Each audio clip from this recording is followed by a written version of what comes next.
two incidents where people.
Let it rain.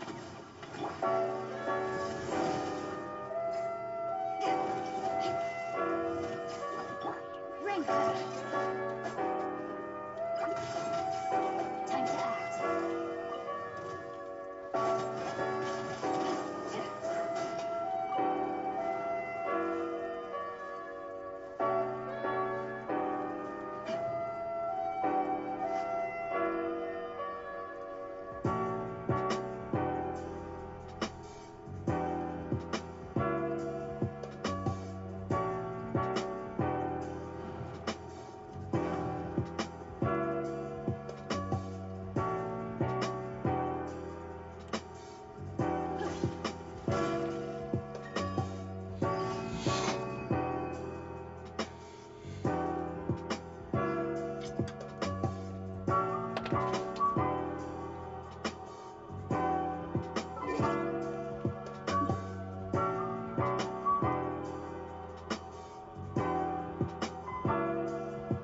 You know it's true, we do that.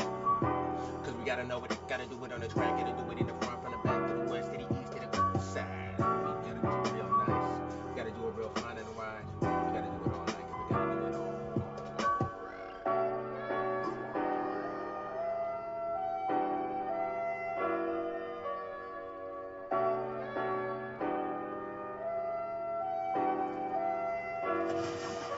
No shame when it comes to the loot.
last quest at?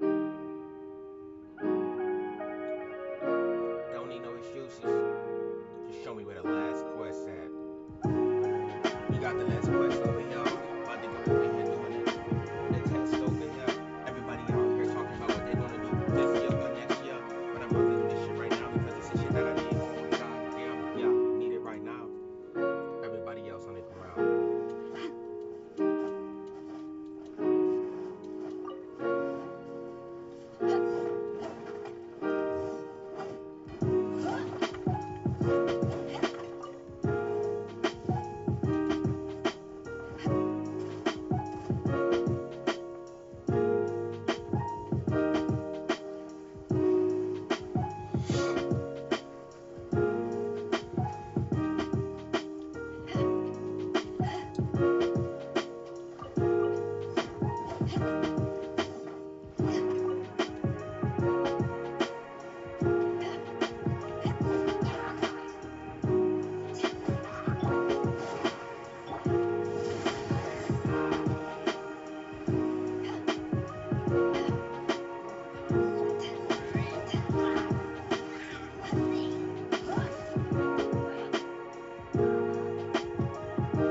So I took it from you. You were only 2 years old, but it don't matter no more. Cause your ass is scared as dust. That's why I'm the only one that come in here, the only one that niggas trust. So what?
Treacherous Guild.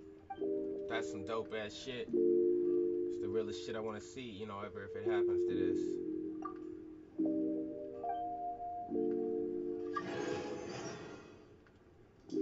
Got new mail now. Don't know what it is, but I gotta do it on the round. Gotta do it from the town. Gotta do it inside. Gotta do it outside with the rounds.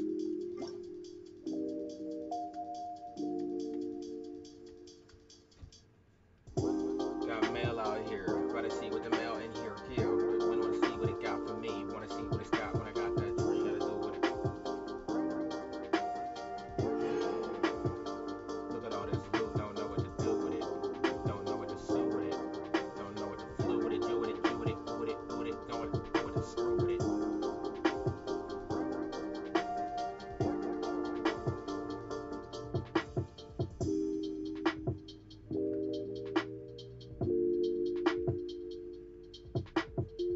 What was the Amber AR vent? Don't know what it is, but I got it spent.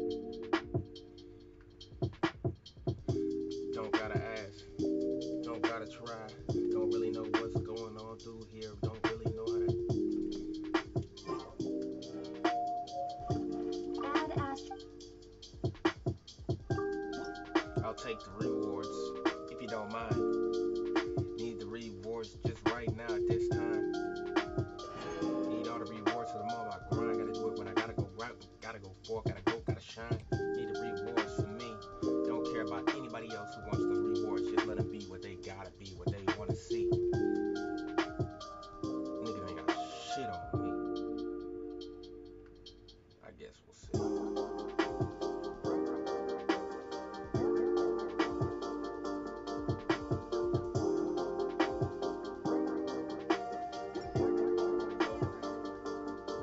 Add Astro. Trying to send these niggas back out on the track. Gotta send them out to grab the shit that they really need to grab, the shit that's flat. Need these niggas to grab all the shit for me. Need them to grab all that shit from the trees. Gotta get niggas spending all this shit for me. Need you to go back out and hunt.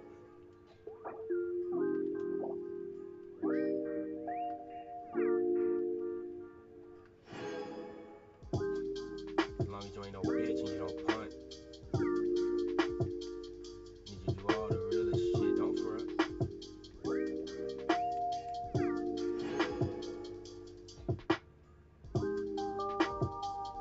Get back out there, Clee. You know what you gotta do. You gotta get out there and do some foraging. Add Astra Just Abyss. do a little more.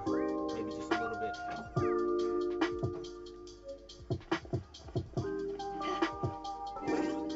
Did I get a new recipe or nah?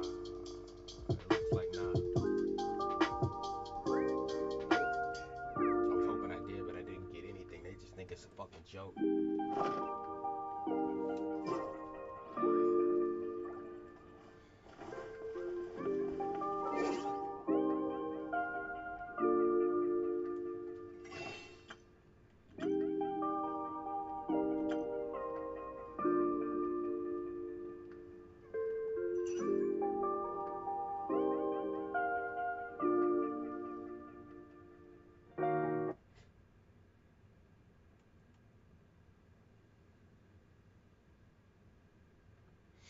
If I need to, I can buy that Bennett. Finish off my Bennetts.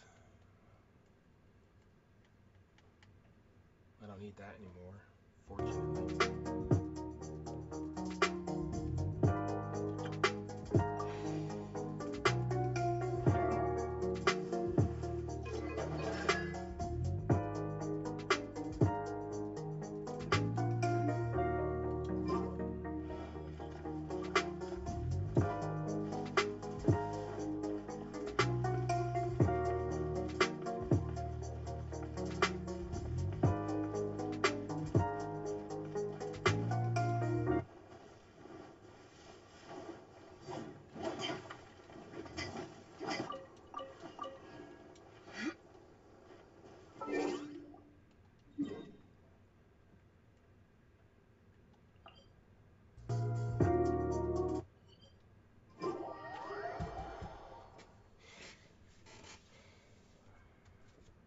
Let's get it then.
Oh, but he gets a respawn?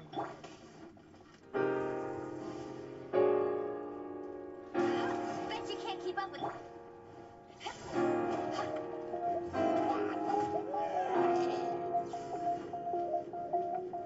Everybody Beidou some fuegos. Niggas gone now. He ain't about to be out here now. That nigga ain't never coming around. That nigga's gone like a clown. That nigga's been done it like G. I'm about to hit this motherfucker over here with the re.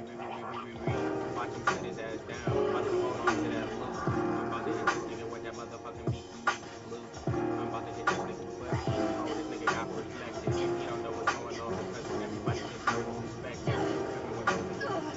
Everyone knows it's a thru. Everyone knows what a nigga right now is fitting to do. I smash down on the track. I kick up with the whack. I hit the oh no. Hit that bitch right now. It's sad. About to drop on a fuck. About to hop on the butt. Hit this nigga with the oh no. The player what?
this, but I'm about to take your ass like you's a bitch. I'm about to take all the shit that you thought was yours. I'm about to take all the shit that you had before. I'm about to take everything that you even thought. Cause you know what? You're just a fucking It's time for you to get quiet. It's time for you to be smart. Out of the way! Hold that shit for me. It don't matter cause your ass is about to be done up like it. Now I'm about to slice through your shit. I'm about to knock it down because I can. Because I'm the one that can do what I want and I do it. They gotta do it for the real. No more. No more of you. No more of me. I guess I'm the only one that we can see. Let me get the loot. Let me get the loot. Loot. Guess I made it to the room that started it all for me. You're the only room out here, the only one that you can be for me, the only one that you can see for me, the only one that you can free for me. Everybody stand!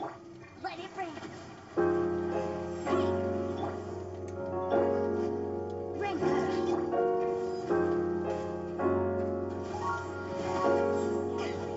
Just take the shot.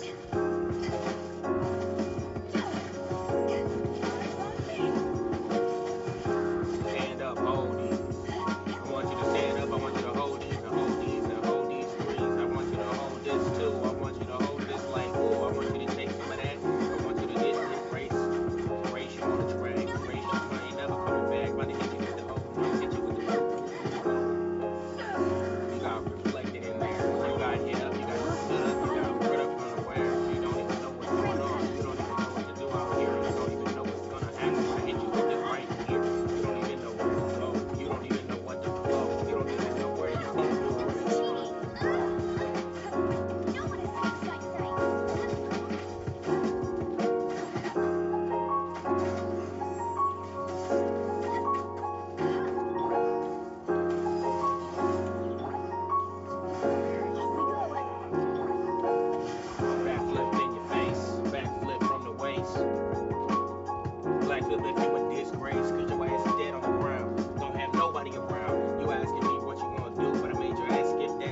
Bring that ass here. Rain, outline your feet.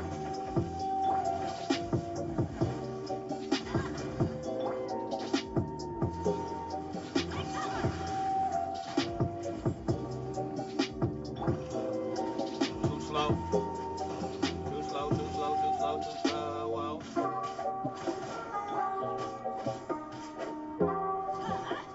Take cover.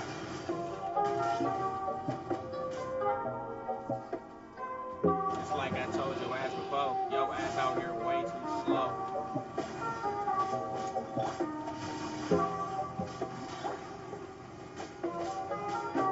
Get out of here. Take cover. Teamwork is great.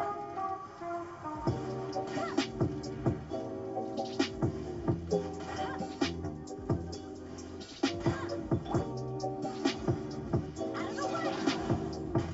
Adventure time. I don't understand how the charged up shot didn't do any damage to it like it does any other version, but I don't really care. I'ma take all motherfuckers that I gotta kill, gotta kill, gotta do it, gotta prove me.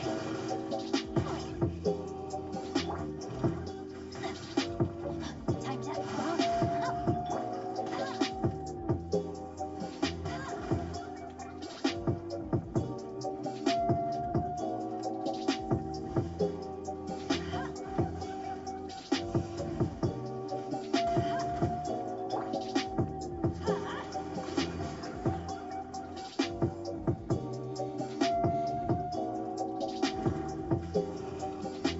get out of here. Say goodbye. No escape.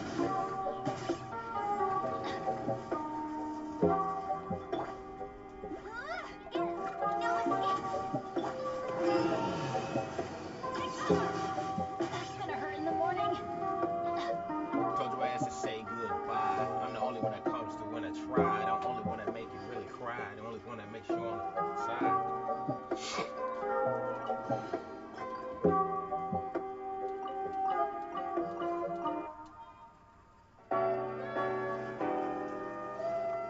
Adventure time.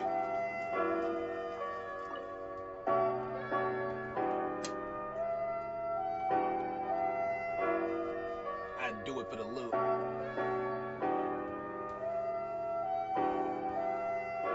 That's right, do it for the loot.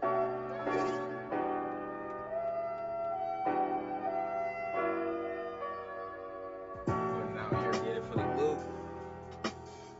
Can't nobody tell me else. So here what I really gotta do. Cause I really wanted that loot real bad. So I took it cause I had to take it from the track and I do it. Even though it made me real sad. I took that loot, took it for myself. Everybody else was wondering where else I could be somewhere.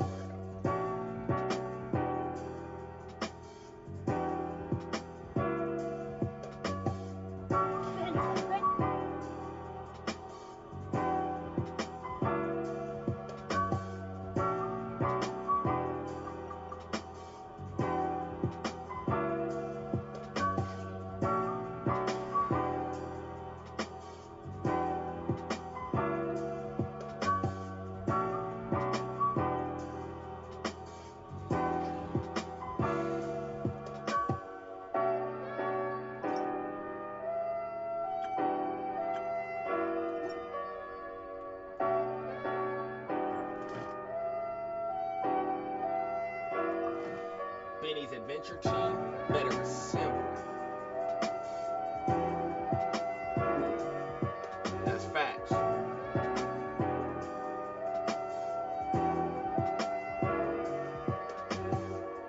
talking about Benny's Adventure Team better assemble out here with me. Cause we really need them to do it on the lane. We need them to do it out here on the scene. Don't be out here making no scene.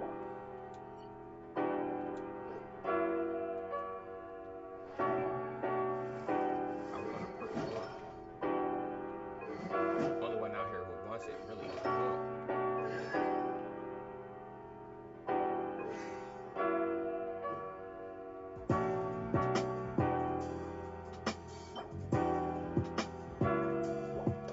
Wednesdays when I get to go after you, I guess I'll do the other one.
first and foremost.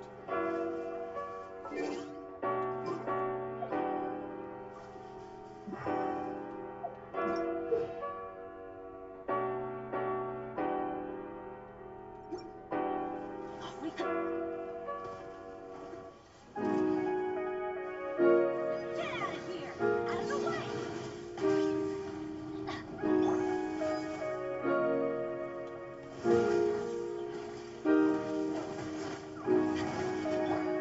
No, my sword!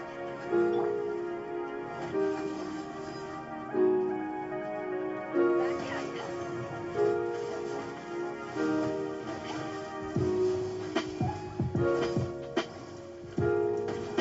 Take this!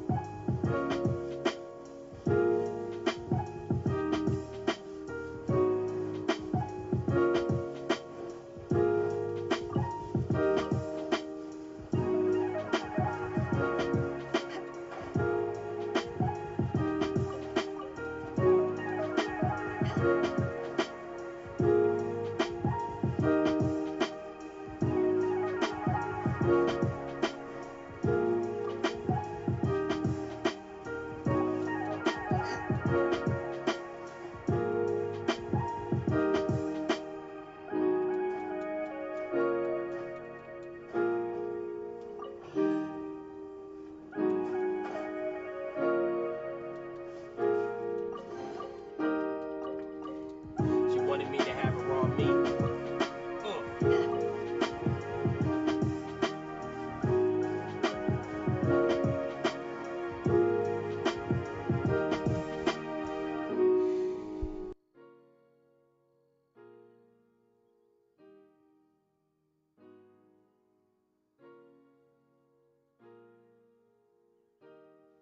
If you ever want to trade tactics, I'm always ready.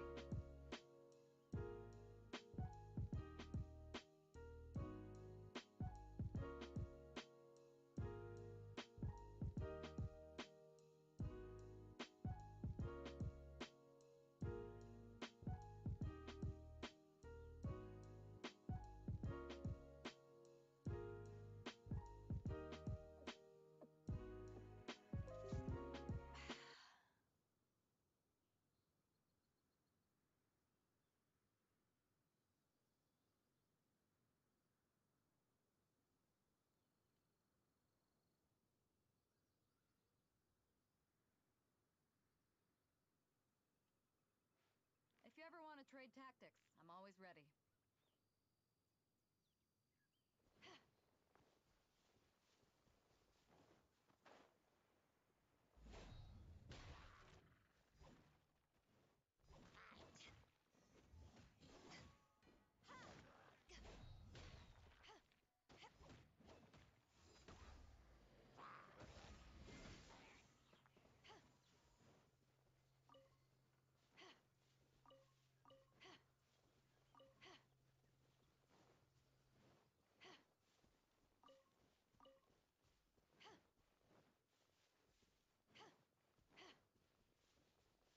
Take this!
Don't be scared. Just come through.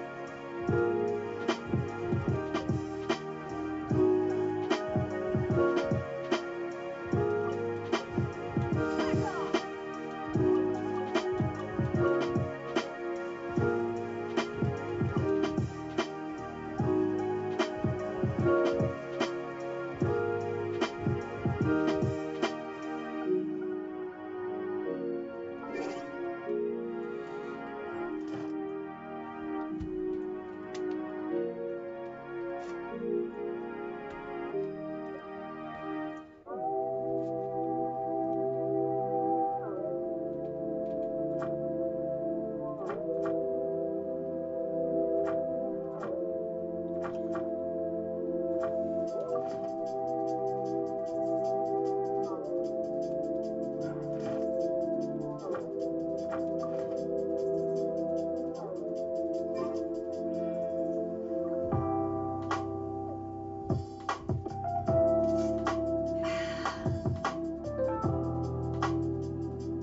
you can't keep up with me.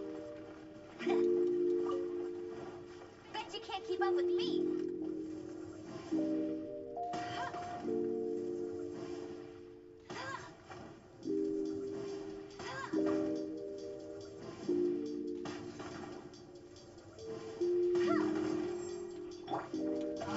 Time to act.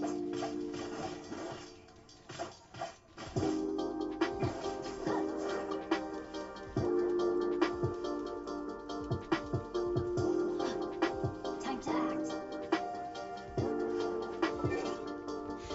Let's get it then.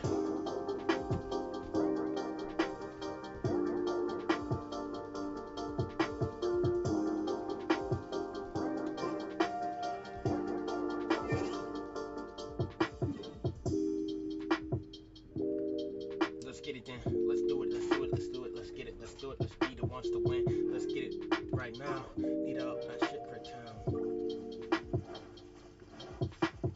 Time to act. Let's Body get and it mind. then.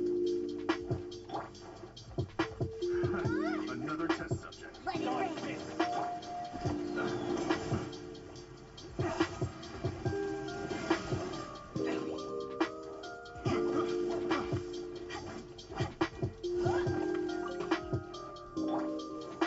Get out of here.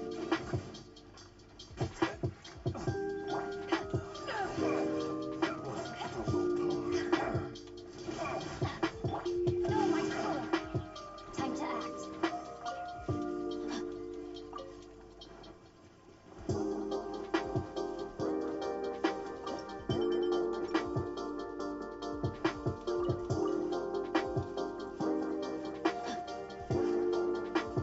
Time to act. Body and mind.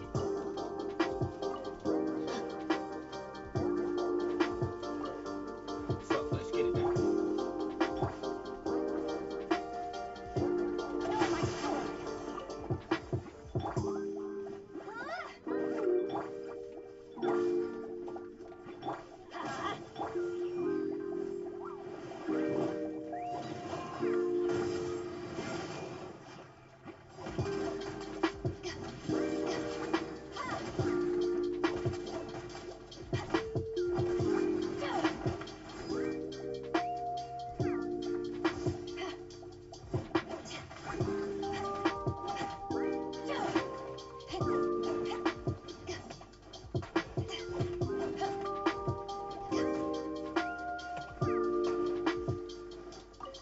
I reloaded.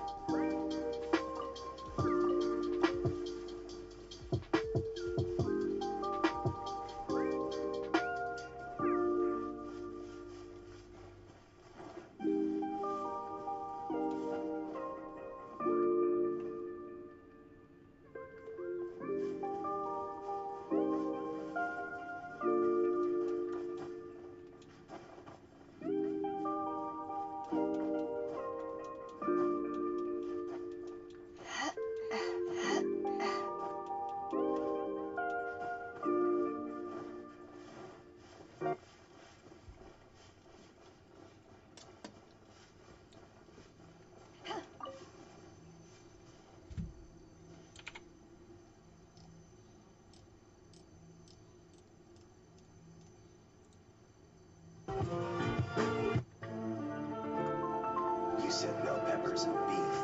His name's Asimov Solitzer. Are you listening to me? There's no beef. So you wouldn't really call it bell peppers and beef? Yes. Well, it's not. It is when you're broke.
Jet, do you know that there are 3 things that I particularly hate? Men, kids, animals, and women with attitudes. So tell me, Jet, why do we have all 3 of them neatly gathered in our ship?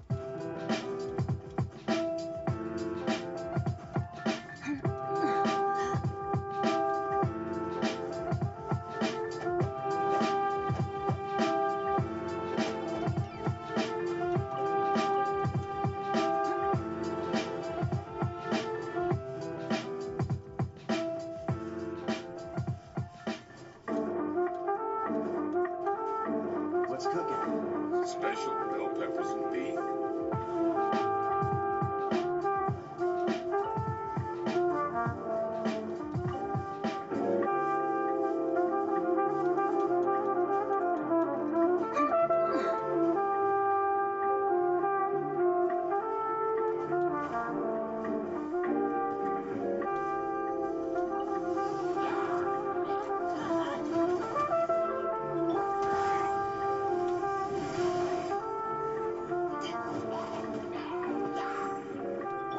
Let's light it up.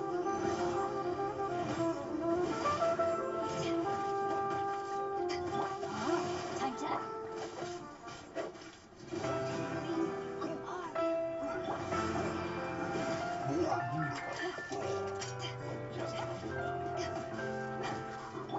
Let's light it up.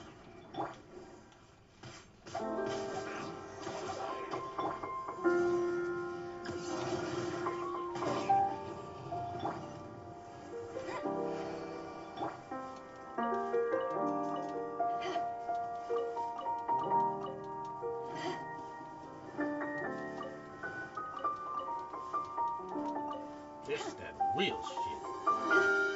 Let's do it. It's loot time, boys. Let's get fed.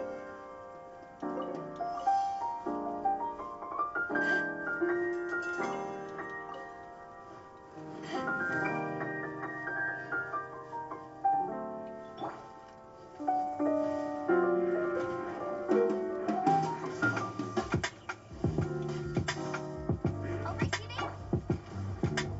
Get out of here. Take cover.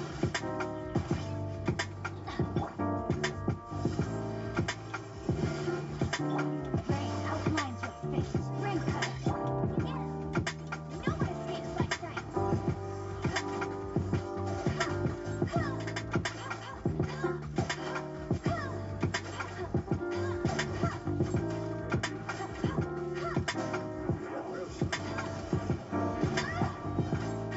Let it rain.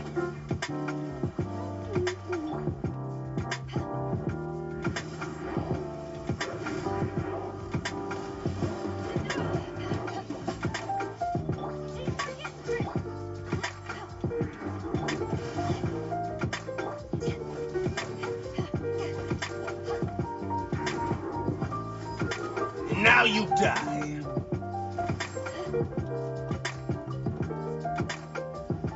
I fear no man. This that real shit.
Down you go.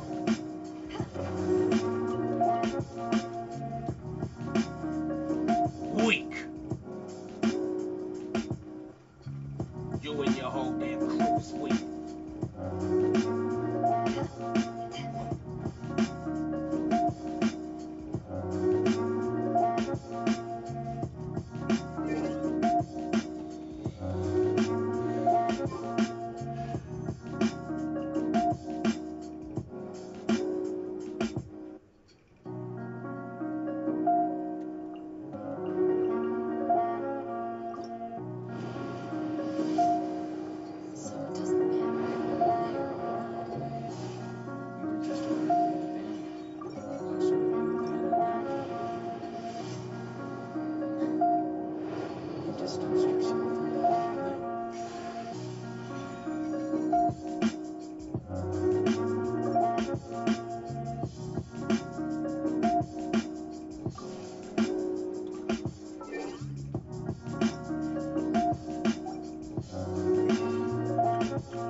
Bad motherfucker.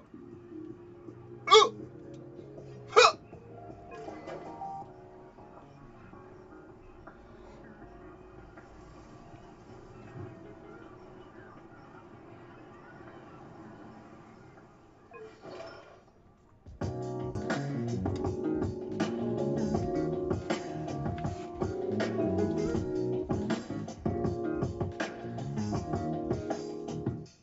Bad mother.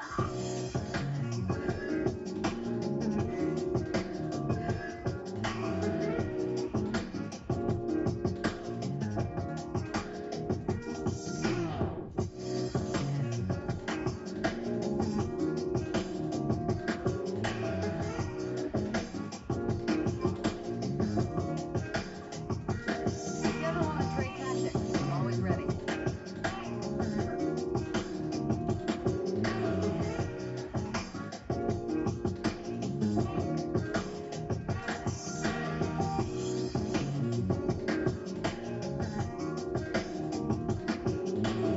Sorry for being on dry land for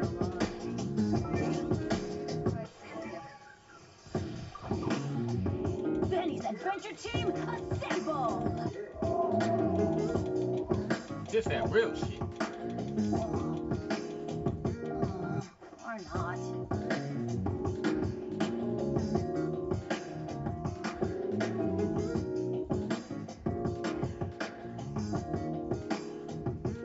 Oh, ow! Where did that come from?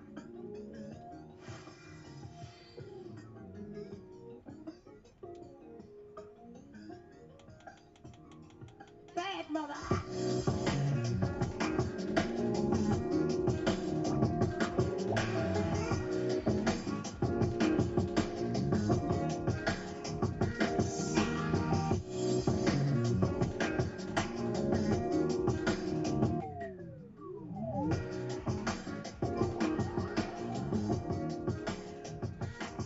It's time to get this Bennett the levels he needs.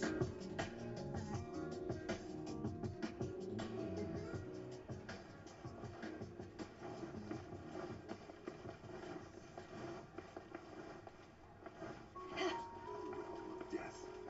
What did you see? I had a dream.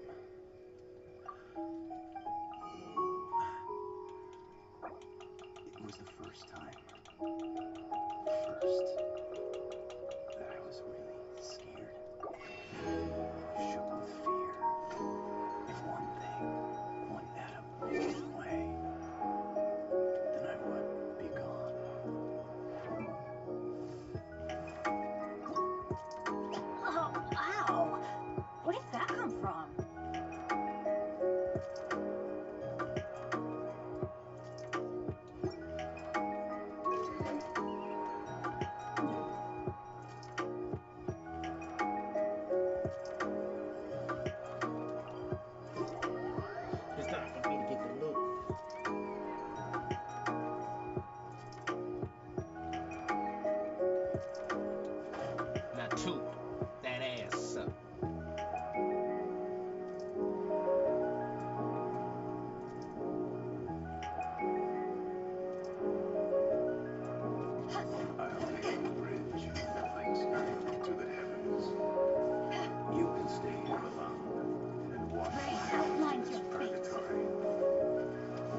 Adventure time! Adventure time!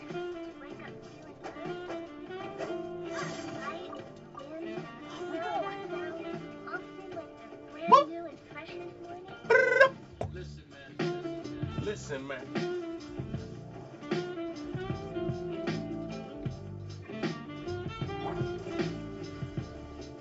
Rain outlines your face. Rain cutter.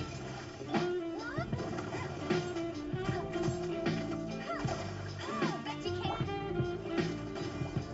Power of the desert. So far, almost impossible to manage. They're wonderful person. No one escapes my... I'm sure you're causing all kinds of trouble for lots of people. Get out of here!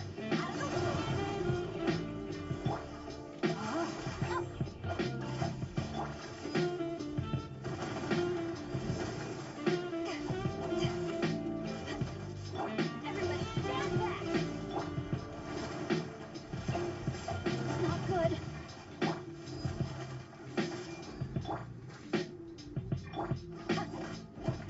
Rain cutter.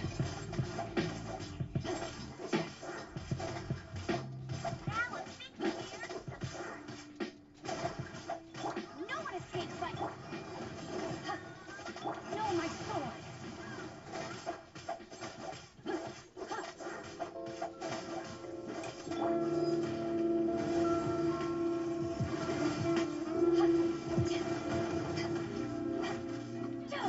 Hey!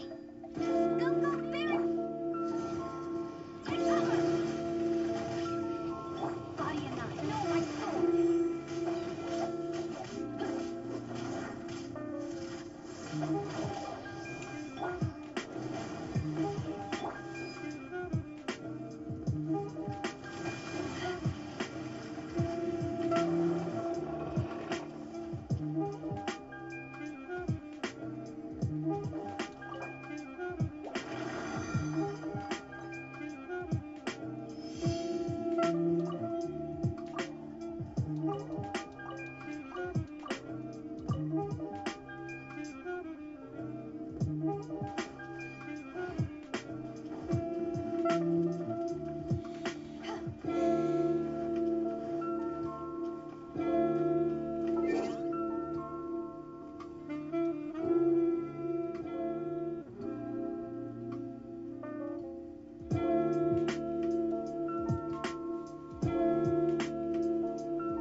Welcome everyone. Today we have an announcement coming from Genshin Impact. Now this was just posted on the Chinese forum about an hour ago, and we have not seen it posted on the English forum at the moment. I've checked everywhere. So an hour ago this was posted. Let's translate this. Let's have a look what this is about. There is quite a bit of rewards for it. So what we're looking at is, let's have a look at the rewards. We're looking at a total of 200 Primal Gems, and also we're looking at about 50,000 moral reward. So those are the rewards. So those are Primal Gems numbers, those are moral numbers. Now if you haven't subscribed, this is a really good time to do so. Make sure you also turn the bell on for the latest news as I find more of them for us. You can see that we're really dedicated for Genshin Impact. We'll have builds, guides, tips, news and events updates for everything that's Genshin Impact related. Now this will be one of those web events for Genshin Impact. So it's talking about the Rocket Road Trip, and it's asking us to take a part-time job with Genshin Impact commissions to obtain and earn as much rough stone as we can. As we earn those rough stones, we're gonna get accumulation of numbers of scoring. If our number of scoring gets high enough to 48,000, we get all of those rewards accumulated. So 200 promotions and 50,000 moral reward together. As you can see in the activity introduction, which is quite long over here, we'll be working and in different workplaces. I know they're getting us to work for this game now. So we'll be paid each time a job is done. Each time before the start of part-time work, the travelers can invite Gonzi or Zhongli. Oh, Zhongli is nice as their part-time partner. Inviting different partners to start part-time work with different content might trigger different emergencies. So there might be side stories and events with inviting someone. I am not sure if we can play Gonzi or Zhongli. It'd be really nice to test them out. So maybe we can test run Zhongli in this event. That'd be really good. But that's not confirmed. So every time a part-time job starts, there's a probability that an emergency triggers, and the completion of the event will bring additional benefit to the part-time job. So it means more score points over here. And also, this also leads to an event with plot development. So more stories. Oh, interesting. Each part-time job is commissioned for the first time will definitely trigger an emergency. So as you get different part-time jobs with different characters that you invite, you get special events called emergencies. If you finish them for the first time for different part-time jobs, you get bonus rewards of the scoring. The higher score we get, the more accumulation of rewards. Now, as we get higher scores, we can also accumulate to unlock higher wages. They're really going deep for this one, to be honest. And it was obtained by completing part-time work, emergency, and extra tasks. Only unlocked the rewards in this web page activity. Again, it's a web page reward, guys. If you have seen on the road web page event, it's similar to that one. This will be on the website. Now, as we log in with the correct account on the web page and complete those tasks, we'll be given the rewards as we accumulate those numbers. Those will be sent towards a mailbox by mail, and there might be a delay, so keep that in mind. After unlocking the last reward, the ending plot will be unlocked. So traveler head towards the final goal. So basically, they're giving us like rewards for stories, rewards for like different currencies in the game. So get the number of work. Traveler can log into the page every day to get one job opportunity. So similar to before, the get onto the road event with the catchers of random things, we can come back to the web page every day. So click on the plus more times to complete the task, and up to 3 additional jobs a day. So you can do a few things on the web page to get more jobs to do. We're literally begging them to give us a job to get the events. So complete the activity extra task to get extra reward. The same as before, you could roll like once each time you come back on the road. After clicking on the website, on the Facebook, on the YouTube, you get more to roll. This time there's 3 additional things What the you hell can do doesn't to reset get more anymore? jobs to do. Now over here you can see some of the file items. The daily task will be refreshed at 4 AM every day for your particular server, and please receive the number of jobs in time after completing the daily task. When completing additional tasks, traveler needs to use the account currently playing the game to complete the corresponding content. So that's what I meant by logging the correct account into the website. Traveler who is tap to play the game can use all the number content. So this is more for the trying side, I believe. The story of this web event is not related to the main story of the game. So please be aware of this. So basically it's like a side arc. In anime they have like side arc and things. That's probably like hilarious and fun to watch. So it's unrelated to anything that's in the game, which is nice. So something that's not true. Now, if you guys haven't seen a web event with Genshin Impact before, I talked about on the road. I think it's better I just show you guys.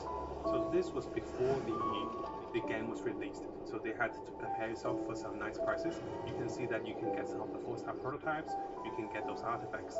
And I talk about what to collect and what to consider. So with this particular event, I went for the artifacts. I didn't go for the prototype weapons because I don't think they were that strong. And at the same time, the event requires you to log in with your account. So you can see login text bar. You can click over here and make sure you log in correctly. After we have logged in, there are tasks available over here on this side. What you can see is you can see the tasks that's listed. If you click those particular things, they will give you more tasks to do. But that particular event, obviously on the road event, you actually bring a catcher. Bringing catchers are different items with different prices at different rates. But this event, through those tasks, you'll be getting more getting jobs, complete more jobs. So this event will be happening. You have to move items into your inventory. And if you move items to your inventory, it is possibly a couple of few hours of a delay. And get items in the game at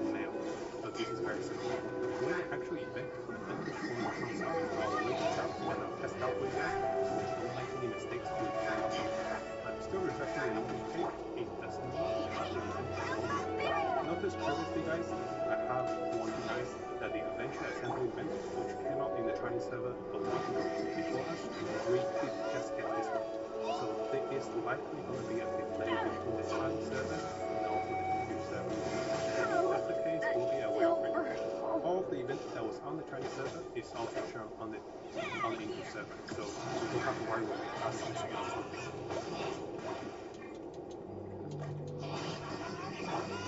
To summarize this video, going into the detail, there's so much writing, and within 1 hour, guys, there is 170,000 views.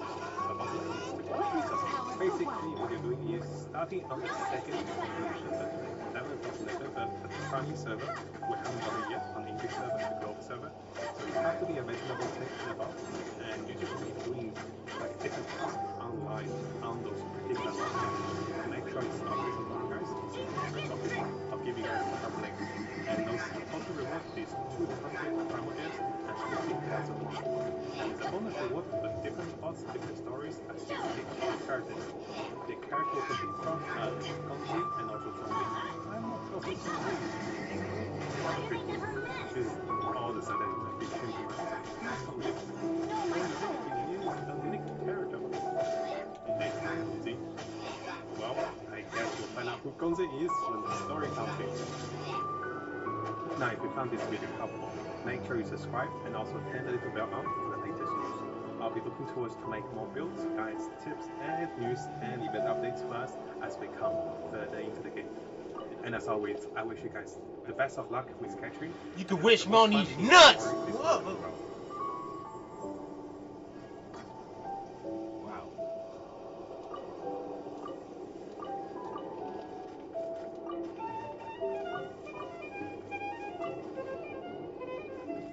Adventure time.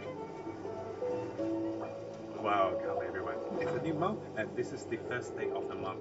Asian server have updated with the Primal Shop. So if you guys didn't know, there is a little Primal Shop. I'm sure most of you know about this. So come to Primal Bargain Shop and you can see the Stardust and Star Glinter. So before we start anything, I'll quickly cover you guys how to get Stardust and Star Glinter. Those come from when you go with the wish system. Each time you get a 3-star weapon, you will be getting a Stardust. When you get 4-star and 5-star weapon, you'll be getting Star Glinter. Also, when you get duplicates of characters, you'll be getting Star Glinter. So Stardust are the common items we get. Star Glinter are more rare. So what you can see is I have about 1,000 Star Dust and 42 Star Glinter. What I recommend for Stardust, the must buy every month for Stardust are the fates. Those will refresh every month and they're the best things. Like what I'm doing is basically I earned myself 1,600 primal gems by buying those two, and what I've spent is I spent about 700 Stardust. So basically it's like a redemption system. You spend your currencies to wish and then you get the dust because you don't get anything good. Then you can buy more of those. Keep in mind those do not refresh a lot, or they only refresh every month. So make sure guys you buy them every month. And if you guys are in Europe or NA, double check before the shop resets if you have bought them or not. But if you don't have enough of the Stardust, it's okay. So don't have to force it. It's more like a reward system. Now is the more important part. What's in the Star Glinter shop and what should we buy? So previously I think we had Ember, we had Razor. Now we have Bennett and Lisa. Lisa, well, most of us do have Lisa. So I wouldn't say that you need to unlock the full constellation of Lisa. There's so many electric heroes and so many electric support like Fizzle. So this is probably not the biggest thing. If you do have spare Star Glinter, keep in mind it's a spare one.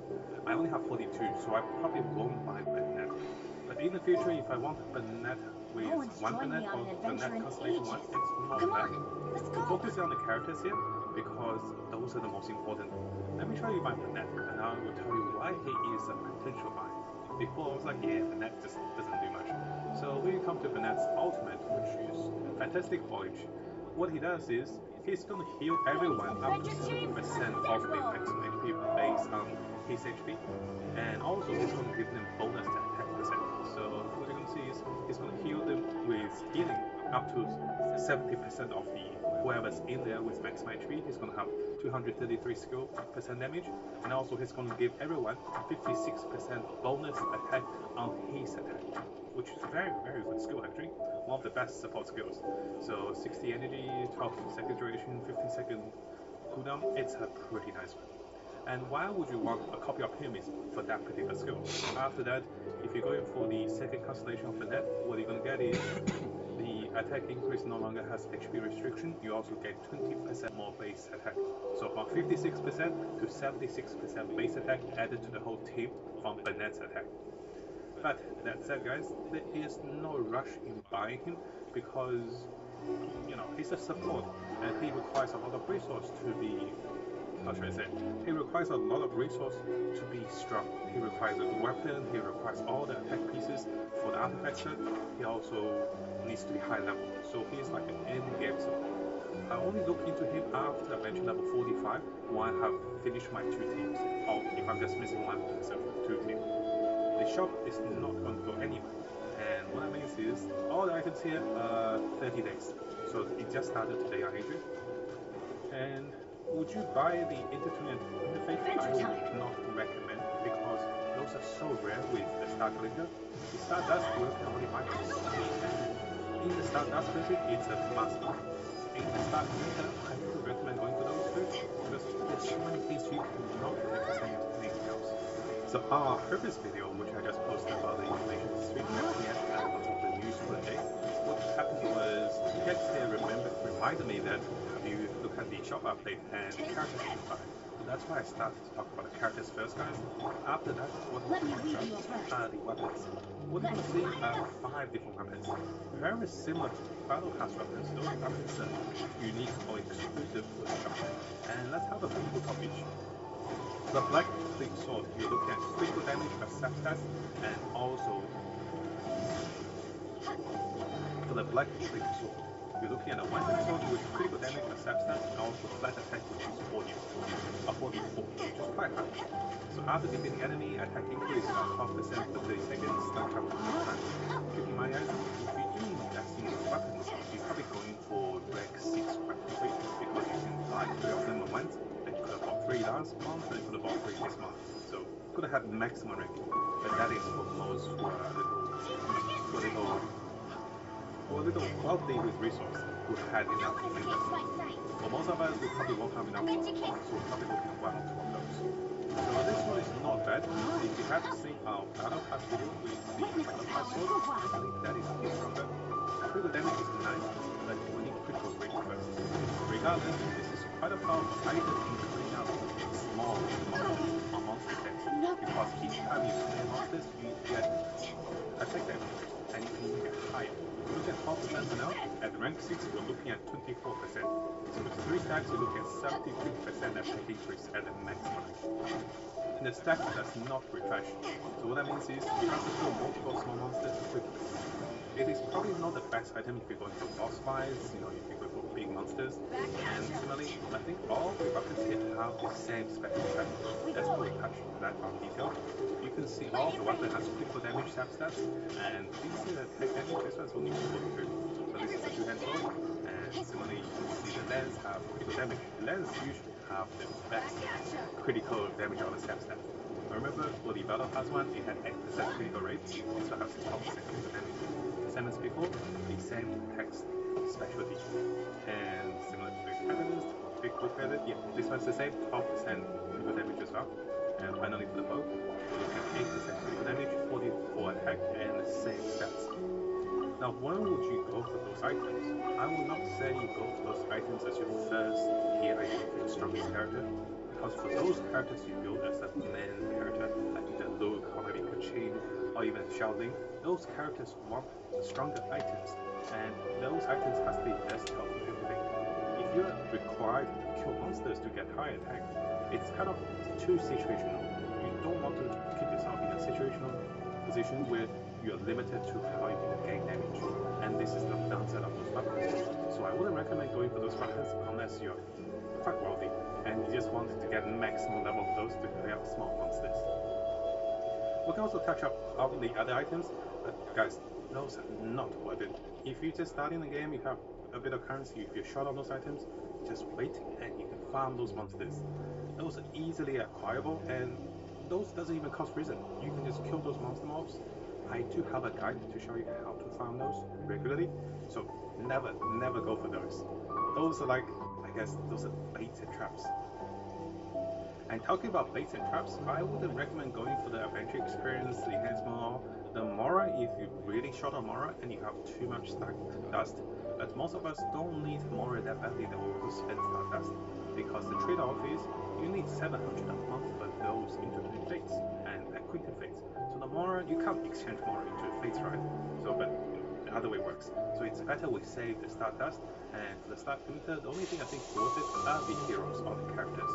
Then move into the weapons, and then maybe the things, if you have a lot of them. Now before we finish, there's a small thing I want to touch upon. Yesterday we talked about the Battle Pass weapons and the comparison, and during the comparison I made an update for the Crimson Spike. I want to make a special, talk about it for now. So the Crimson Spike is a craftable blacksmith weapon, and after reading the comments and notes, after looking up a little bit, I realized how powerful the Crimson Spike is. So what's happening is the Crimson Spike is craftable. So if you come into your inventory and if you look at how many of those prototype lenses you have, you should have at least a few, because those I have two here. Those can be sold in the shops and those can be looted from the weekly bosses. The choices between the crafting materials, let me have a look. Let me show you guys over here. So the choices between the craftables are the prototype brush, which is absolutely not great.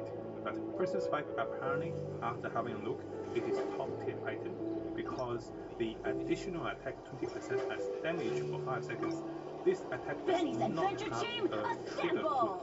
So you know how there's there's a lot of things that have a trigger cooldown every 12 seconds, every 12 seconds. This one doesn't. Let's have a look at that too. So this one does not. And what that means is you can trigger this as frequently as you can with a Lancer who also have a quick attack speed, like Shaolin, like Xiao, and Zhongli that's coming. Quick attack speed, these additional attack triggers, and this can also crit. So you're doing like additional instance of damage, and the base attack is quite high with 44, and also gives physical damage bonus. If you're going for a physical damage build, if you're getting some elemental orbs, you're doing some great things, and this can be very powerful. So just an update, guys, if you're building a Lancer, Crimson Spike is actually one of the best items for Lancers. And also, as I was showing the Crimson Spike, I saw there's another image update for the Skyward Spine. Increased critical rate, increased normal attack speed, additional normal attack charge, this enemy trigger vacuum blade. Oh, this is like the bow that triggers the vacuum. This is the 5-star item with attack 48, which is one of the highest attack, and its recharge, which is not great. So critical rate. If this was critical rate, that would have been a really good item.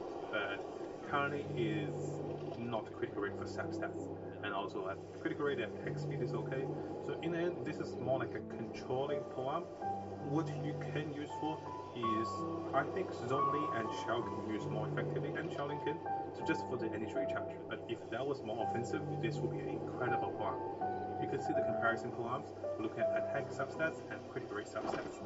I still think the Jade Wing Sphere is one of the strongest because of the critical rate and also increasing attack. To summarize this short guide on the weekly waste set, what you want to buy, guys, the must buys for the month is definitely the Entertain Fate and Acquainted Fate in the Start Dust section. And after the Start Glitters, I recommend always going for the character first, then consider the weapons, then consider the Entertain Fate and Acquainted Fate after. And also, do not buy those upgrade materials. If you're new, if you're just getting into the game, you get so much of those everywhere, and they're free. They also don't require any reason, so those are the things.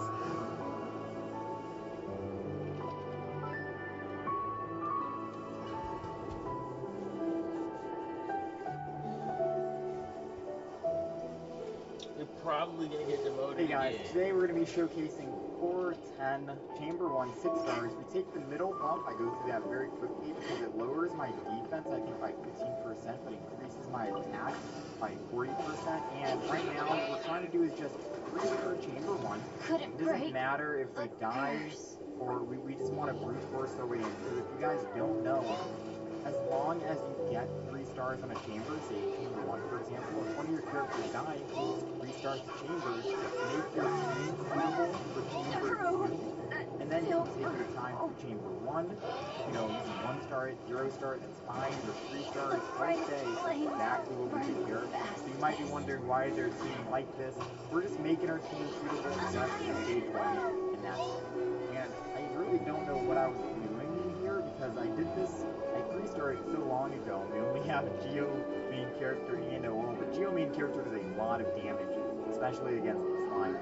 So I think my set for this, I think I was honestly rocking maybe a 4-piece gladiator set, definitely a Geo bonus damage goblet to enhance my E ability and my my ultimate. And I think Noel's just in the party just to kill me, just in case I get killed. That's basically it.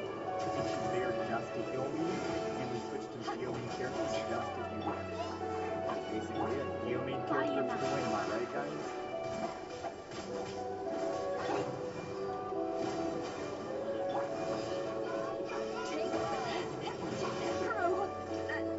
Are you shitting me? You fuck! We're on the ground, you don't throw shit, nigga! No, come the other way, Pops. Come the other way, Papa. Fucking bitch-ass cheating fuck. So I talked about this briefly in my previous Core 10 video, if you guys are looking for direct guides and stuff, because we're basically following the same thing in my other Core 10 guide video. What we're doing here is we're just making sure that we spawn the last 2 slimes first, so we wanted to make sure we killed them ahead of time to spawn the final 2 along with the big Metachurl, so we can take out all 3 at the same time, just to save a bit of extra time, trying to prioritize targets and stuff like that.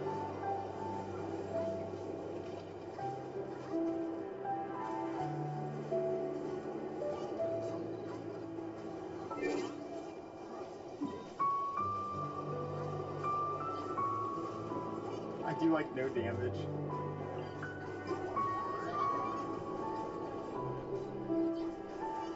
Oh my god, chat, this is the run! Thank you, Anonymous. Off we go. Pop Lisa's ult first. Alright, so like I said, this footage was like a few days ago, and I'm trying to remember what build we had, so I'll try and go off of memory. It's funny that I didn't have Kaya on the first team, but we still managed to get 3 stars on this chamber. But we all know the beauty of Xiangling and Lisa with their overload damage, especially to take out multiple enemies that are close by. This, for instance, Metachurl and the Abyss Mage. I think I have Amber running a Favonius Bow, which is energy recharge with a 4-piece exile set, so she's literally just there for as a battery to give Xiangling her ultimate back faster. And then Xiangling and Lisa are just there for synergy. I think Lisa is running Elemental Mastery, and Xiangling should be running a physical damage set with probably a 4-piece Gladiator as well, if I'm not mistaken. Also, I just want to quickly point out, for anyone wondering, we go for the Abyss Mage first on both waves, mainly because the Metachurl is going to be chasing us down anyways, and we just want to face plant and just try to steamroll through the Abyss Mage, brute force our way through. We don't really care for our HP because you can continuously restart Chamber 1 if you want, if you end up dying. You don't really want to pay too much into your health, you just want to try and go fast, because you got to race against the clock. Right now we only have 50 seconds left to try and kill this one last guy to restart. That's the only thing that matters. Don't really care if your teammates die, because if they end up dying, as long as you get the 3 stars, you can always restart, take your time on core 1, and then prep for chamber 2.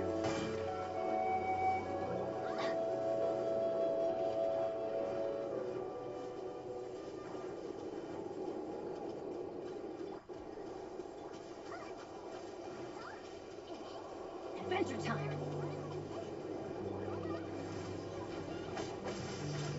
Get out of here. No, I needed to get my ult off! No, my sword.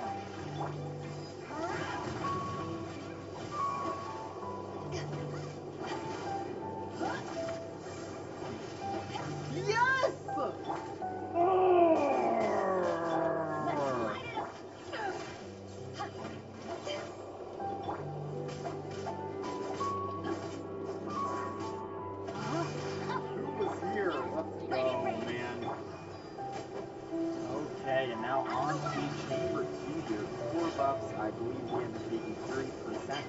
20% because we just want to maximize our damage as most as we possibly can. That's all that matters when it comes to starting chambers. And our team setup here is we're not using Geo main characters. We ended up switching to Animo main characters. Because my team, or my chat, constantly kept telling me, and my Animo main character, give Animo main character a try. I personally didn't know how that would turn out. I never thought Animo main character was the key, but it was. Animo main character was the answer, and I think it might be because we're using a 4-piece set of the Animo set where it increases our defenses, but I don't know how that would have made. I think it was mainly because the Animo main character can group the Whopper flowers together, and then we made Noelle our main DPS source. We gave her a Geo bonus damage goblet with a 4-piece Berserker set, so she's doing 35% more damage on her auto attacks as well as her Geo damage. And my main idea here at the beginning was go all the way back to starting tension, to Whopper flowers, teleport to you, and then we immediately use our tornado to group them, quickly into a roll, just to do AoE damage to both of them at the same time. So if we did both at once, I felt like that might be beneficial, right? So overall, we're not doing my other plan that I used to do, which was Lisa and Kaya for super conduct and lower their physical resistance, then use physical main character to do it. We decided to rely on Animo main character for grouping and Noelle for just her raw damage and try and hit both of them once, and it worked. And make sure my HP is above.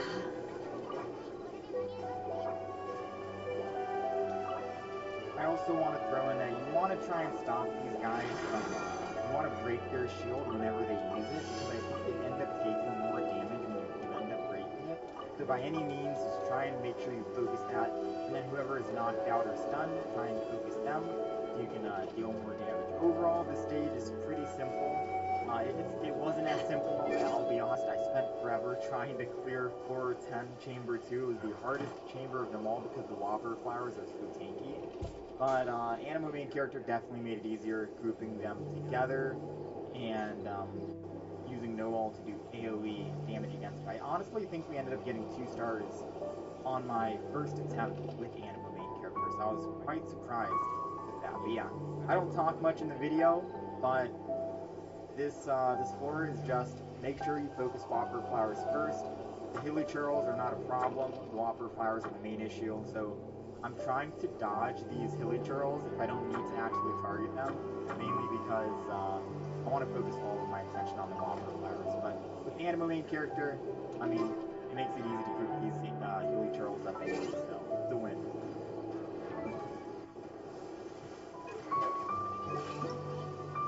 Benny's Adventure Team, assemble!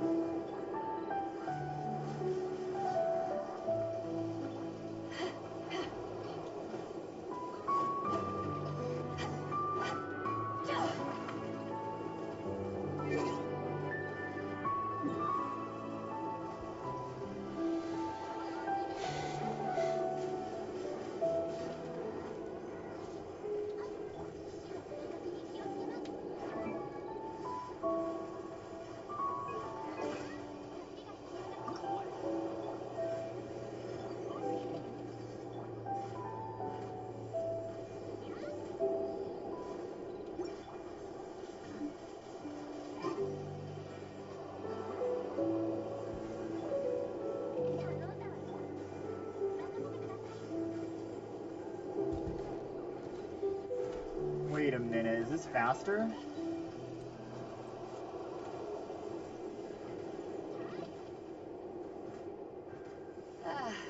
Cold beer after a hard day's work. Nothing like it.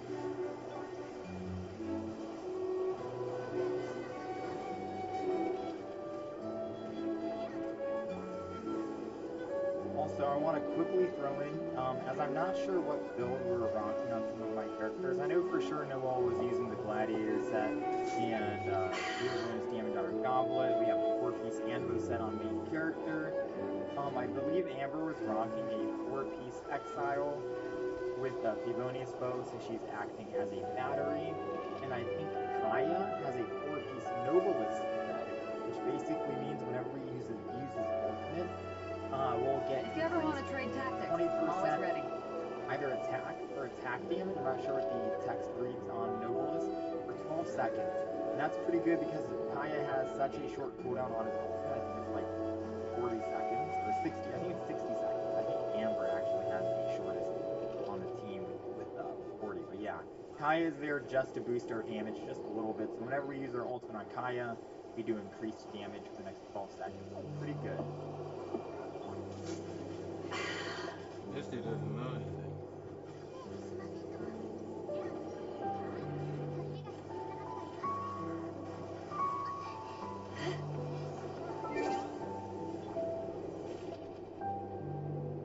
Holy hell, that's faster. Yo, who was the man that told me that this was it? Okay, so I made sure to save my ultimates for the second half. Chongling and Lisa, you know they get shit done. You've seen it in many of my other videos already by now. That overload damage is too good to pass up, especially for the AoE that it provides. And look at that, they're already down to half health on both of them. Such a big time save on between them. We're gonna do the same thing here as usual. First, I go for the guy with the aura underneath him, so these foaming fireballs can stop doing damage to me. We would just want to face tank. We don't really care about our health too much because we have to race against the clock. It doesn't matter if we end up dying. So we can always just reset, take our time on the first chamber and second chamber again, and then, prep for stage 3. But yeah, we focus on the guy with the aura first. Right here, I take down at least one sniper because 2 snipers can be a pain, but I believe I end up shifting my focus towards the mage directly afterwards, just so we can break his shield and then try and kick him, like use our auto attacks and push him towards the other hilichurl, the sniper, so we can take both out at the same time. But yeah, try and take down the mage first, just on the off chance that he ends up shielding back up, and we'll have more time to kill him afterwards.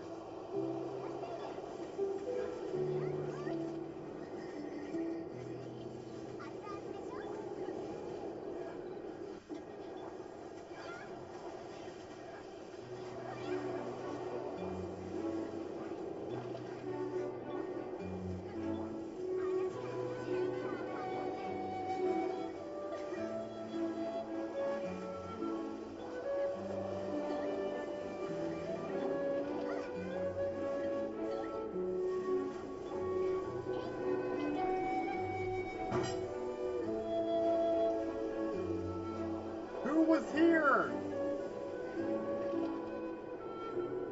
Alright, so the first card we take here is physical damage plus 25%.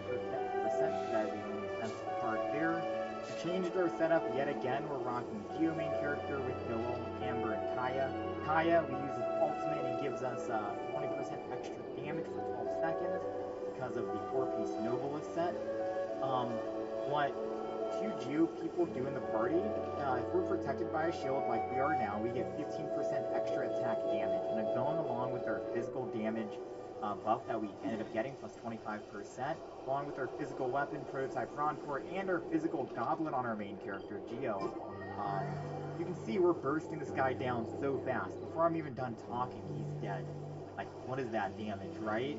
So that was my setup. I think we ended up rocking a 4-piece gladiator on Geo main character with the physical damage goblet. We took the physical damage buff. I did get lucky with the buff. If you don't have that buff and you're rocking the same bad artifacts that I was, you might be pretty unfortunate. But yeah, double Geo for the 2 resonance. Whenever we're protected by a shield, we get 15% more extra attack damage. And then we just go physical on our main character, Geo, and we try to make our main priority the pyro slinger, so he doesn't shield up. Because if we can burst him down, at least one of them, before they can shield up, and then go for the Animo Boxer afterwards, we save a lot of time. But trying to actually take down their shield after they shield up, there's no way we would have been able to actually one-star it. Let's be honest. We don't have a Hydro user on our team because our Barbara is on team 2 for the Abyss Mages, so we kind of have to work with what we got here. So bursting that guy down first, definitely saved us a lot of time. And then as you can see here, we're trying to place our geo pillar under the other pyro gunslinger, just so we can reset them, and then make him, or stagger him so he can't shield up again.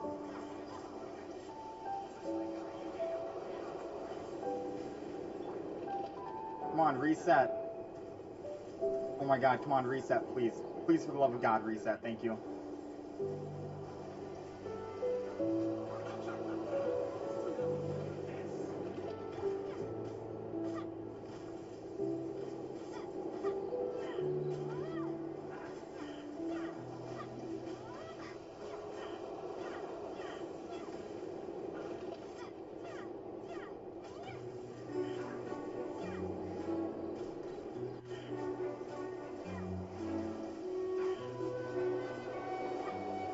Oh my god, that's the fastest I've ever done it.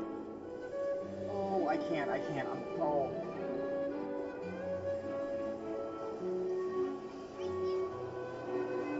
Come to me, Whoppers. Alright, so I tried to do the same plan like I did on Chamber 2. I stayed at the beginning of the stage, so the 2 Whopper flyers would teleport right to me together.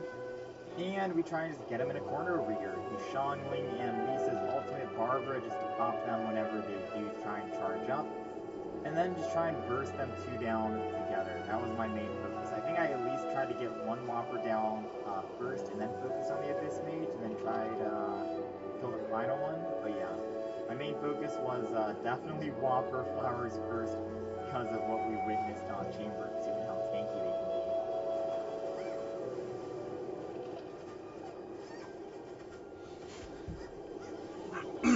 I need to be attacking this guy because he's the one that's weak. Alright, we can swap back over to this one.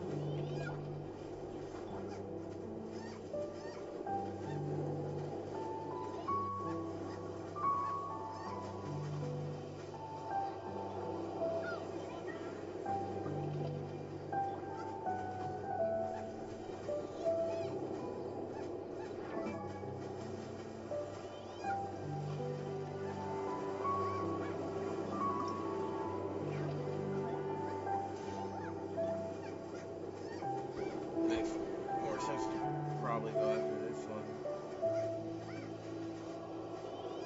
rather than Stone Girl.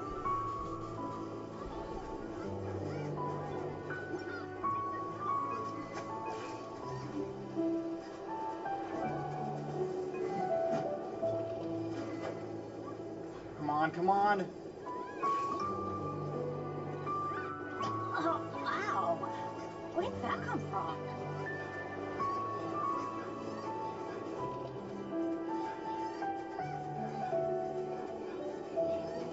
Do I save my ult for the second half?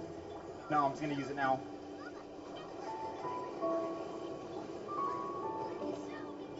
Benny's adventure team, assemble! Okay, I know I've already uploaded a guide about 410 and how to beat it, but I'm pretty sure this was the same as my guide. We just go for the Dendro guide first, because those stupid vines can get in the way, and that that annoys me so much. But I think I end up going for a Dendro slime first, and then at least one of the snipers, and then finally the Abyss Mage and the other sniper. Pretty much the same as my previous video.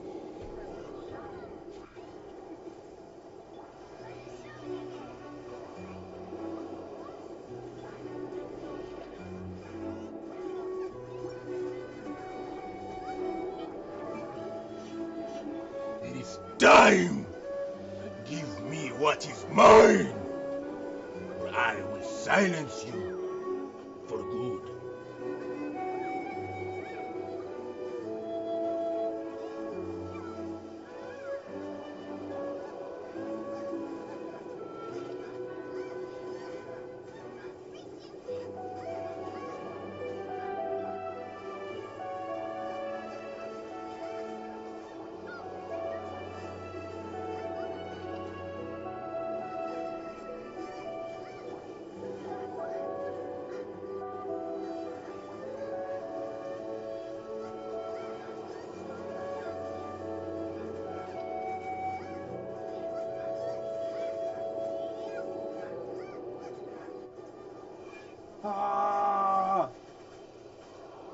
did it!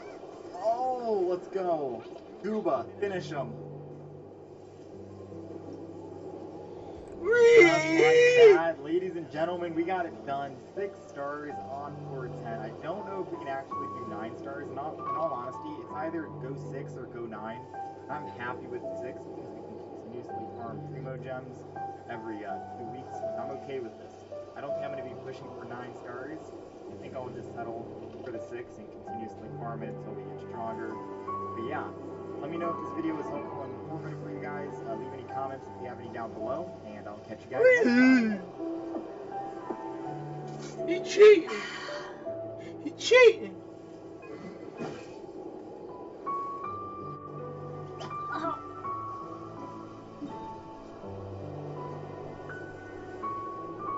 I'm finna kill this nigga one more again.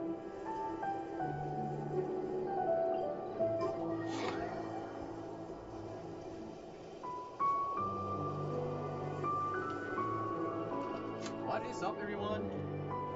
Like today, I am gonna try to.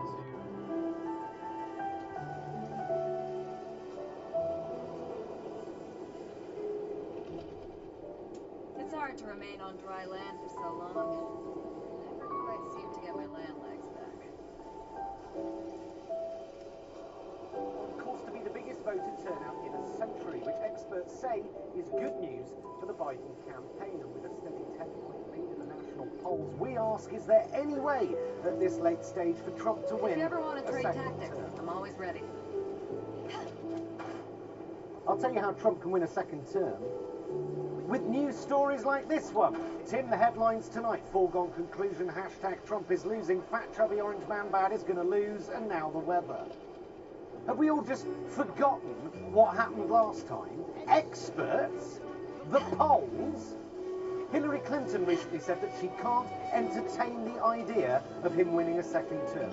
Maybe if you'd entertain the idea that he could win a first term. Yeah? Trump doesn't just go away because you can't understand why anyone would vote for him. You can't win an election by sticking your fingers in your ears. This is how Trump got here. Republicans assumed Trump couldn't win the nomination. The Democrats and the world media assumed he couldn't win the presidency. And as we all now know, assumption is the mother of all fuck-ups. The moment the Democrats thought they had it in the bag, the moment Clinton called potential Trump voters a basket of deplorables, her fate was sealed. And we haven't learned. Kirstie Alley recently endorsed Trump. She took a mammoth dry arse fucking on Twitter from so-called liberals. What do you think that does to other people thinking of voting for Trump? I think most are going to keep their mouths shut to avoid said dry arse fuck, and they're just going to wait until they're in the voting booth to express their opinion. There's no conversation anymore. There's no national debate. If you like Trump, you watch Fox News. If you don't, you don't. And no one talks to the other side, and you only see what you want to see. Politics is no longer about a rational choice. It's about tribal affiliation. There's no ideology.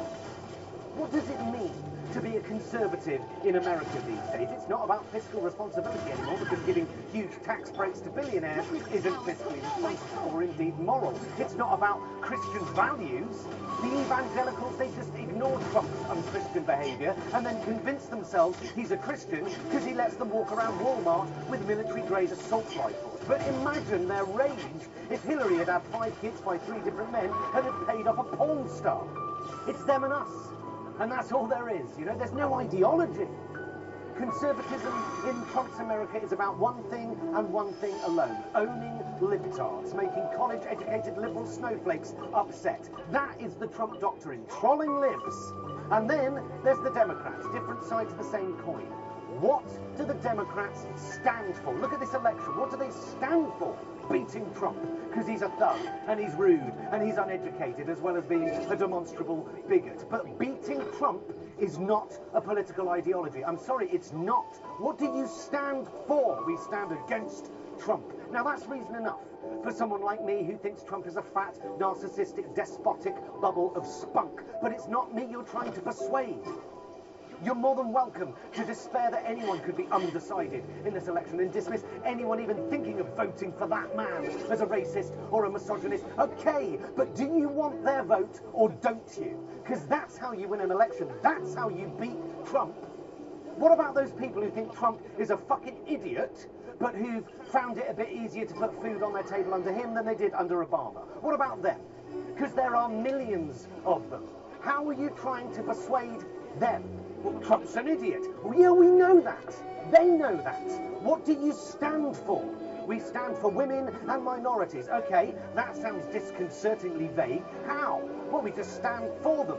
Particularly if they're a Democrat. You know, is it just me, or is their campaign a bit half-assed? Look who they've chosen as their nominee, Joe Biden. What do you stand for? Joe, I stand for not being like Trump.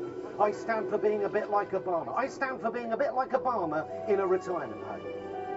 Maybe Joe Biden is the double dose of Valium America needs right now. Just fucking set the dial back to vanilla and everyone can just take a breath.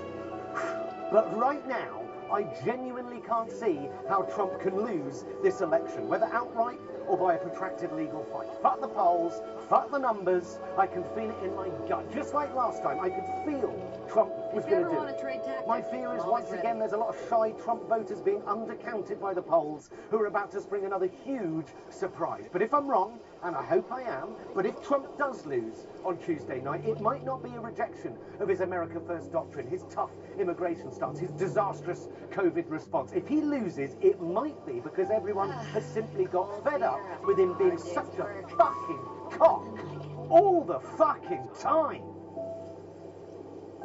Well, with days to go, both candidates are frantically crisscrossing the country, hitting the swing states. Florida is... If you ever want to trade tactics, I'm always ready.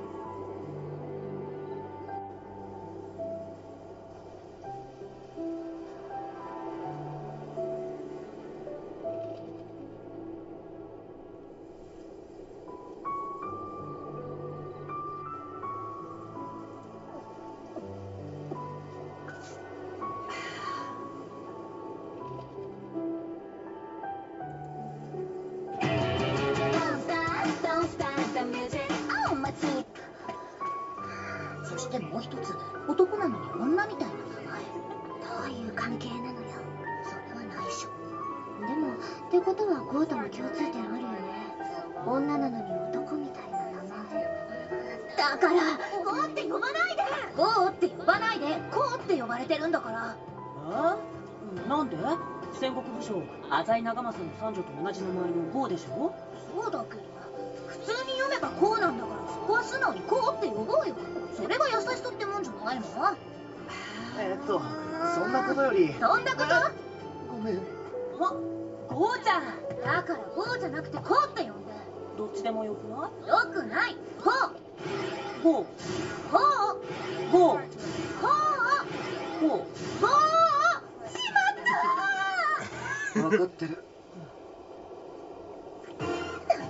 ダメよ、男の人の裸なんて年頃の女の子が見ちゃダメ。見ちゃダメ。なんて素敵な昭和の時。If you ever want to trade tactics, I'm always ready. お邪魔します。すごい。さすがのエモン水泳部。僧帽筋も大胸筋も美しすぎ。すごい。綺麗になってる。ああ、ゴーちゃんも手伝っ。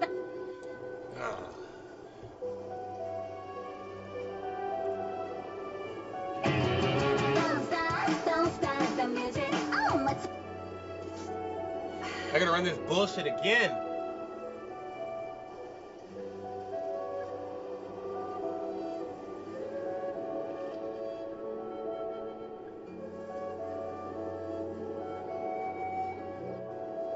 It's hard to remain on dry land for so long. Never quite seem to get my land legs back. Fight! Alright, let me go to this combo just real fast.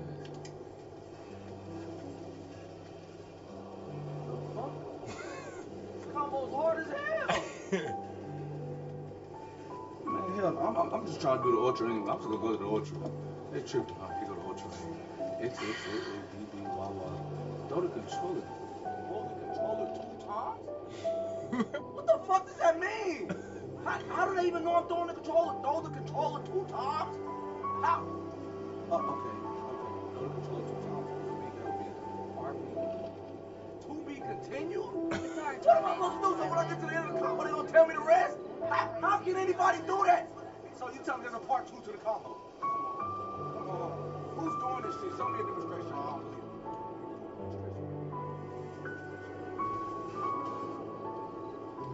If you ever want to trade tactics, I'm always ready.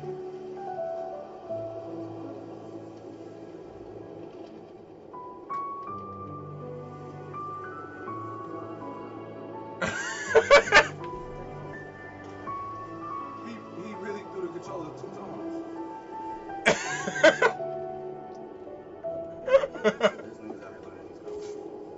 This nigga's I can't do that shit.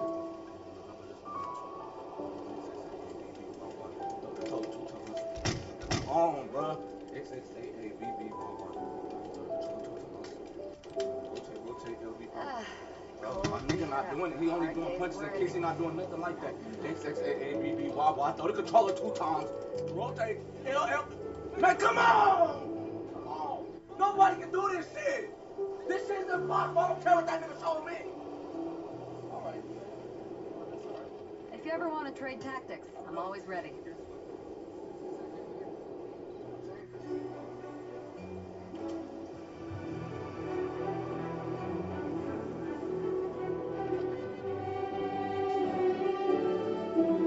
So what makes you represent this job? Well, I've been playing video games pretty much my whole life, and I graduated with a video game It's hard to remain on dry land for so so I do feel like I'm well qualified. Everybody seems to get my land. That sounds good to me. You're hired. Thank you. Thank you.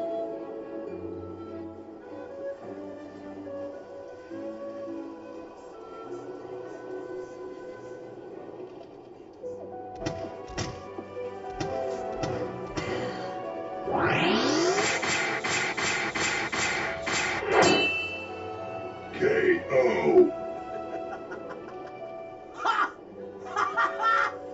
Yeah, you like that? You like that controller, huh? Now, every fight game in the world after this will be just like this. If you ever want to trade tactics, I'm always ready. Yo! That nigga went to school like a bitch, bro.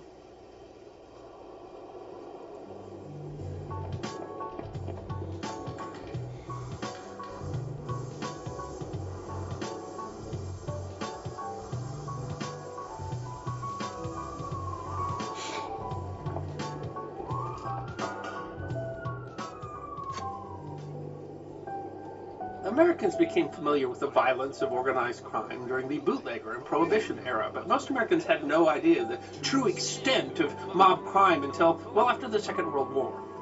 In 1950, a freshman U.S. Senator, Estes Kefauver, took on organized crime at the head of a special committee.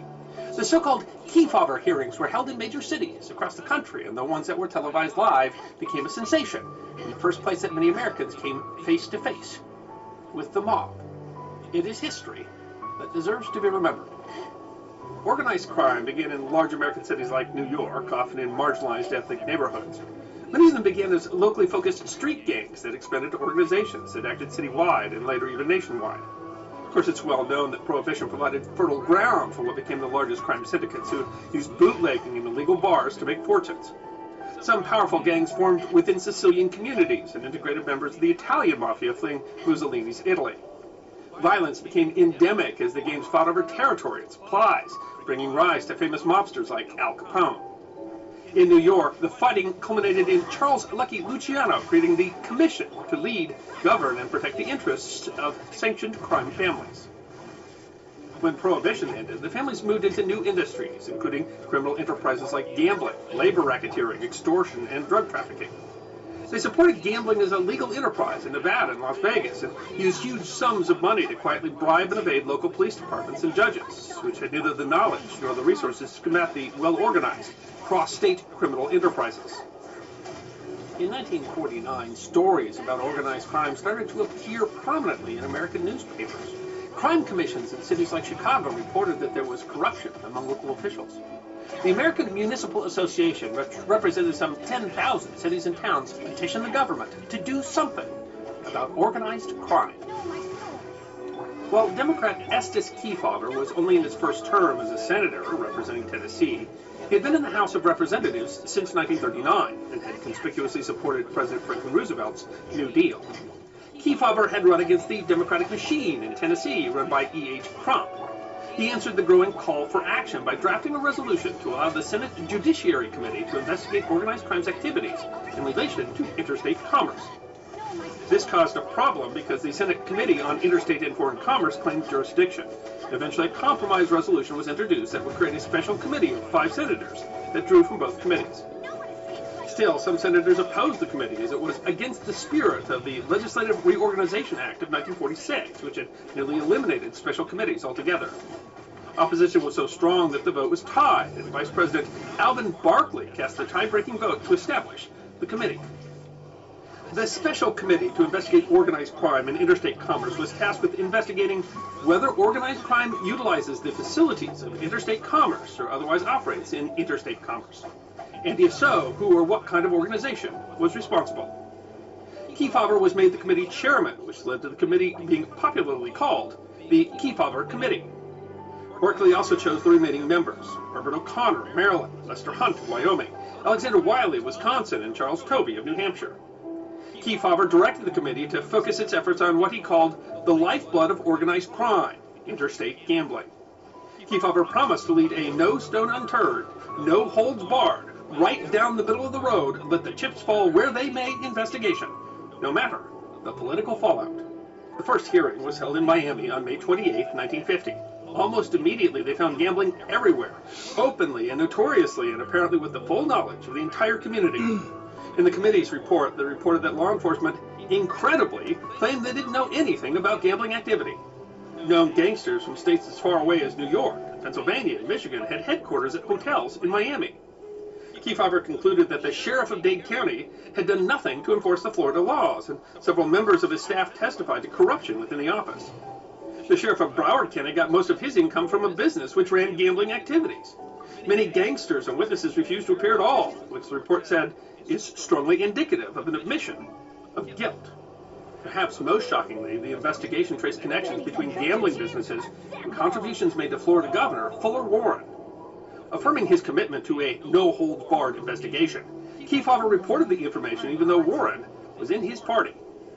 Warren said Kefauver was an ambition-crazed Caesar who was trying desperately and futilely to become president. The governor refused to appear before the committee, citing states' rights, but his political career was over. The hearings went on for 15 months. When the committee was set to expire in February 1951, public outcry led to it being extended until September. Hearings were held in 14 cities, from New York to Chicago to Los Angeles, and everywhere the committee went, they found evidence of mob activity, uncooperative witnesses, and official corruption. Kefauver described Kansas City as a place that was struggling out from under the rule of law in the jungle. The investigation in Missouri uncovered mob support for Governor Forrest Smith. Mobster Charlie Banaggio had helped to elect the governor, hoping to open up the state. One of the most important resources for many gangs was control of race wires. Originally envisioned by John Payne, a former telegraph operator for Western Union, they were telegraph services that specifically sent coded reports of horse racing and other kinds of betting. These wires were controlled completely by the mob. The committee learned that in Miami, the wires were controlled by the Capone gang, while Benjamin Bugsy Siegel controlled them in Las Vegas. Siegel was murdered. While the case remains unsolved, it may have been something to do with his control of the race wires. These wire services charged establishments and bookies to receive the results or cut off access to the results. The Chicago investigation implicated many public officials in mob schemes and corrupt practices, which helped to sink Chicago Representative and House Majority Leader Scott Lucas's campaign, resulting in defeat in November. At the time, fellow senators were dismissive of the committee. One senator metaphorically rolled his eyes when Kefauver's absence was noted. He isn't here. He's out chasing them crap shooters. A Washington Post columnist said, it's like investigating sin in the common cold, perennial evils which, through the centuries, have proven fairly invulnerable to law. But Kefauver had faith in one of the things that will become one of the committee's greatest strengths: television. He wrote, television gives the public a third dimension that helps to interpret what is actually going on. And his faith was well placed. When the committee started airing live in January of 1951, no complaint by the witnesses about their privacy could stop the hearings from becoming a juggernaut of public attention. When Missouri betting commissioner James Carroll refused to testify, saying, "I do not expect to be made an object of ridicule," Kefauver answered that he would not permit the arrangements of this hearing to be dictated by a witness. Television was still a fairly new technology, and fewer than half of American homes had a television.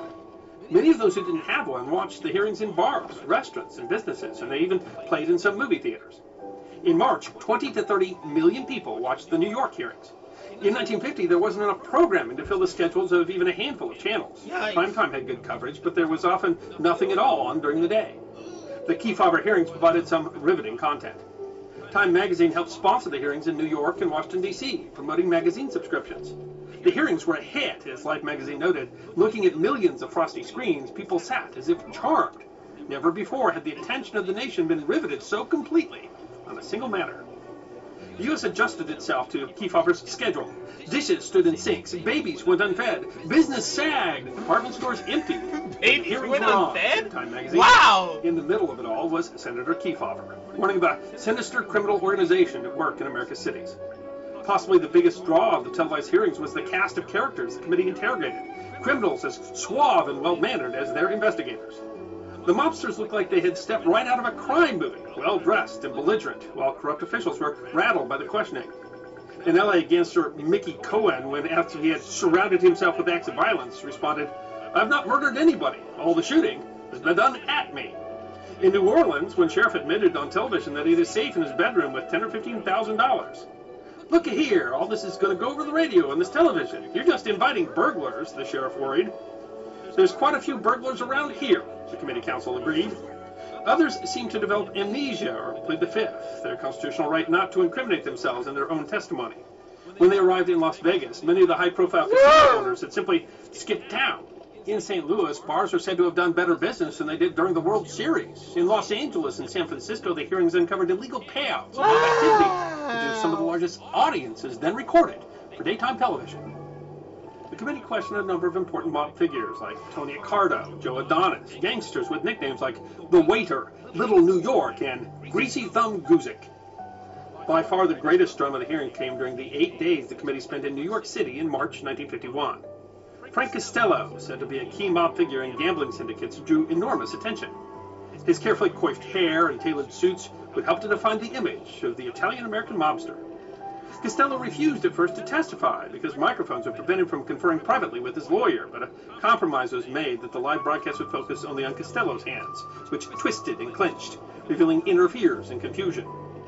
Costello quickly bowed to the pressure of the questions, refusing to answer and becoming belligerent and even mumbling incoherently. In one appearance, he abruptly announced he was sick and walked out of the courtroom. He was cited for contempt, and he served prison time for it. Though the committee hadn't proven many of the allegations against him, they won a ringing endorsement from the public, who saw Costello as a kind of living embodiment of the mob. Another highlight was the testimony of Virginia Hill Hauser, once a girlfriend of Bugsy Siegel. She came to the testimony dressed in a mink cape, suede gloves, and a huge hat. She arrived late and described in a whiny voice how she had met some fellas at the Chicago World's Fair in 1933, where she had been singing hash. She said she was given gifts by some of the fellows, but that she knew nothing about any illegal activity. She backtalked the committee and added considerable color to the show, explaining she had had a fight with Siegel because she hit a girl at the hotel and he told me I wasn't a lady. When she left, she belted one reporter and kicked another. Her parting words to the press were, "I hope the atom bomb falls on every one of you." Not long after, she fled the country to avoid a tax evasion charge from the IRS. The hearings continued throughout the summer, but Kefauver resigned his position, possibly out of exhaustion, but maybe because he sensed he was testing the patience of the Truman White House. The committee produced an 11,000-page report, drew back the curtain on organized crime for the first time for many Americans. The term Capo del Capi, the boss of bosses, or godfather, was first introduced to the public memory at these hearings. They revealed extensive evidence of organized crime's influence on business and politics, although they also found that most of the organization was focused locally or regionally and less nationally. Although the report recommended a number of avenues for legislation, almost all the legislative recommendations of the final report went unanswered. And the FBI, led by J. Edgar Hoover, remained more focused on communism than on organized crime for some time. Until in 1957, when the bust of dozens of mafia bosses at the Appalachian Summit forced Hoover to deal with the threat seriously. However, it did inspire further investigations. The defeat of several gambling referenda across the country and more than 70 crime commissions were established to deal with the problem at the state and local level. The hearings made